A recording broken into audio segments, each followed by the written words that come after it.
commemorate and reflect back on the Iraq wars on the 10th anniversary of the 2003 American strikes, I have chosen to share my reflections on what I will call the manifestations of the Iraqi trauma in non-Iraqi art. The idea is that if the war against Iraq hit indiscriminately and disproportionately all of Iraq, we, in our quest for truth, peace, and justice, need more than ever to be able to discriminate between those who were responsible and those who sided with the Iraqi people. Last December, in my little seaside town of La Goulette, near Tunis, in Tunisia, the Framers Shop was displaying its best-selling pictures for sale. And the surreal post-revolution confusion, after decades of dictatorship, these best-selling pictures, displayed on a board, presented a surprising catalogue. Color pictures and copies of old postcards of iconic Tunisian heritage sites, black and white photos of Bourguiba and his full glory, and two photos of Saddam Hussein. A black and white one with Bourguiba in 1979 at the Arab Summit in Tunis, and the other in color depicting Saddam at his trial. Tunisia today is experiencing chaos and nostalgia, with bouts of a Tunisian and Arab nationalist pride. And suddenly, the figure of Saddam reappears. His crimes against his own people and beyond forgotten, and his martyrdom a simplified and disturbing symbol for the sufferings of the Iraqis and also the sufferings of all the Arab nations. The representation of Saddam as an Arab icon is disturbing. It repeats the practice of the cult of the leader that Saddam indulged in and that Tunisia went through under Bourguiba and later, even more invasively, under Ben Ali. In Tunisia, we could say that in the post-revolution confusion, there is an urgent need to question and remember the recent past, that there is a need to be more discerning. This might be anticipating a forthcoming nostalgia for the Ben Ali dictatorship. But more importantly, it highlights a disturbing similarity of thoughts between the blunt, non-discerning construction of the so-called axis of evil and the widespread evil versus good, us versus them, simplistic representations of the word. These different degrees of stigmatization are rooted in the broader issue of the construction of the other and on issues of identity. Too often, the identity crisis is associated with an ethnic group. What should be stated instead is that the questioning of identity is part of the universal experience of tensions and the dynamics between the individual and the group. It is part of our human condition. The ethnicity element, the othering element, the us versus them element is what brings alongside the denial of a shared humanity. It is how racism, sexism, sectarianism are constructed in denial of a shared humanity and its diversity. Sometimes in the Arab world, I have come across this simplistic us versus them narrative, which will blame the whole West and the sum of its individuals for the tragedies of the Arab world. In this little framers shop in La Goulette, this has taken the shape of this disturbing reappearance of Saddam as a hero, slayer of the American and British baddies. In the UK, the most obvious reminder of the British support for the Iraqi people is the anti-war protests of the 15 February 2003, widely considered to be the largest in British history. Anti-war art was an intrinsic part of this historic moment.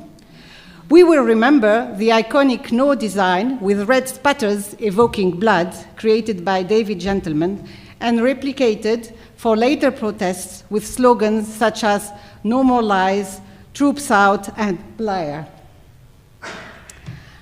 Art by non-Iraqi artists emphasizes that the Iraqi tragedies have affected us all in our shared humanity.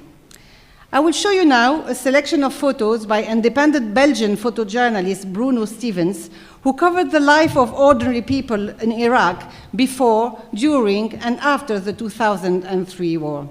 His work is part of the evidence of skeptical reporting, questioning the evidence of rationale for war that was frequently buried, minimized, ignored.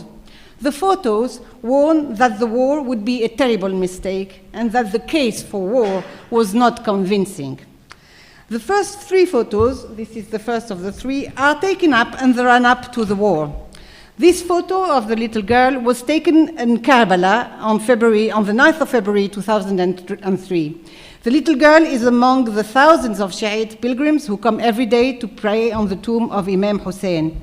The direct and serious gaze of the little girl is symbolic of the innocence and the vulnerability of the Iraqis shortly before the strikes. The photograph gives a face to the Iraqis that will pay the price of war. It is a desperate reminder of the meaning of the euphemism collateral damage. This photo of mother and child was taken at the Basra Gynecological and Pediatric Hospital on the 4th of February 2003. The caption of the photo tells us that the baby boy, Abbas, is 2 months old and is suffering from acute pneumonia, a condition most likely caused by severe malnutrition as indicated by his sunken eyes and pale color. The photo is a reminder that the sanctions before the Gulf War led the Iraqi people, the sanctions for the Gulf War left the Iraqi people on the verge of death. It suggests that the construction of the Iraqi as the mighty enemy in the axis of evil are hard to believe. This photo was taken in Baghdad on the 24th of February 2003. It is a picture of a children's cemetery. It comes with the caption that a 12-year UN-imposed embargo on Iraq has been the direct cause for hundreds of thousands of children deaths. This photo screams even louder about the state of the Iraqi people. It insists on the innocence of the victims of the embargo and pleads against more suffering. My last choice for Bruno Stevens, from Bruno Stevens' work on the 2003 war was taken in June 2003 after the strikes of March. It summarizes the evidence that the liberation of Iraq is turning into brutal occupation. This topic of the trauma of the Iraqi war affecting us all and the possibility of tracing it in art has been with me since the spring of 2011. When attending a conference in San Francisco, I visited the Museum of Modern Arts and came across this triptych by Mexican-American painter Rupert Garcia. As an academic based in Britain, I had opportunities to attend inspiring conferences in North America, but I had avoided traveling to the US under Bush and father and son administrations. I was put off by a few scary stories of Arab colleagues being held up at airports and the post-9/11 paranoia. My encounter with this painting allowed me to shift beyond my own ambivalence towards the Americans. It has stayed with me as a companion against the temptation of the us versus them stigmatization and the lesson that remembering the atrocities is our shared responsibility. I believe that art is a witness and a preventative force for the future. About the painting, the painter is Rupert Garcia. He was born in San Francisco in 1941. He is Mexican-American. His work has often dealt with issues of racism and the mistreatment of Latinos in the United States. In the 70s, he became famous for his political posters dealing with race, politics, and the Vietnam War. Garcia defines himself as both a political activist and an artist. The painting is part of the permanent collection exhibited at the Museum of Modern Arts in San Francisco. It was painted in 2005-2006. The title of the painting is in Spanish, Los dos perros y Abu Ghraib, the two dogs and Abu Ghraib. And it signifies the hybridity of the artist, the hybridity of the US, and also an inherent hybridity in all of us. The format of the painting is the triptych. It is a three-part format that until the 19th century was used predominantly for religious imagery. When the triptych was used as an altarpiece, an image of Christ, generally at the moment of his crucifixion, occupied the central panel.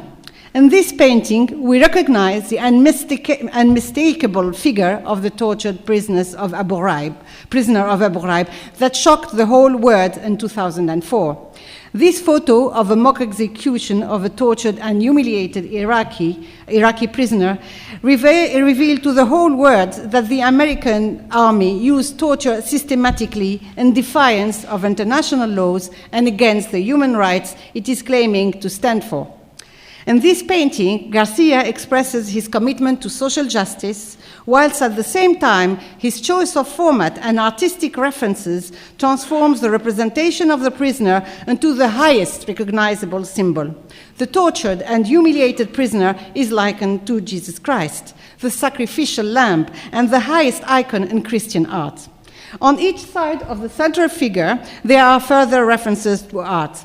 On the left and right panels, Garcia painted dogs that are witnesses to the atrocity.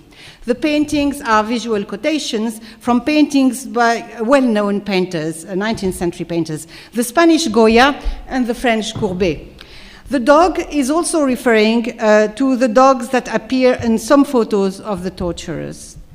In the painting of Goya, Pero Semihendido, the references there on the left, the symbolism of the dog is of anxiety, loneliness, abandonment, despair, and conveys the feelings of the tortured man. The dog, from the quotation from the Courbet painting quoted on the right, expresses a statement about realism, truth, and reality in art. I believe it is a comment on the function of art and the paradoxes of representation in which a non-realistic representation can carry more truth than reality. The positioning of the head of the dog on the right towards the outside of the frame suggests a message faithfully addressed to the outside world. The general symbolism associated with dogs is present: loyalty and protection. The dogs frame and accompany the suffering prisoner. The idea of bestiality is taken away from the dogs and transferred to the torturers, who are not represented in the painting, but whose atrocities are reported and recorded. There are more references in the painting. This is the most complex reference, yeah? It is a reference to Van Gogh, the Lullaby. So the central figure of the Christ, the painting of Garcia, is superimposed with yellow and red concentric circles of color that bring to mind the paintings of Van Gogh. More specifically, this painting, the Lullaby painting, in which a woman holds a cord to rock a cradle with a background of wallpaper decorated with flower, painted as concentric circles of color. The connection with Van Gogh brings attention back to the electric cables hanging around the figure of the tortured man and transforms the cables into the possibility of a rocking cord instead, pictured here. The hands of the women, it's a cut picture, are holding a cord to rock a cradle. The rocking cord suggesting a desire to reach out, comfort, and reassure the tortured man. To me, this painting is an important example of art being empathetic and politically involved in contemporary social justice. It represents the unrepresentable and bears witness to trauma. It gives a voice to the victims of atrocities. It is a repository for individual and collective memories and our shared journey for truth and peace. Thank you very much. Thank you.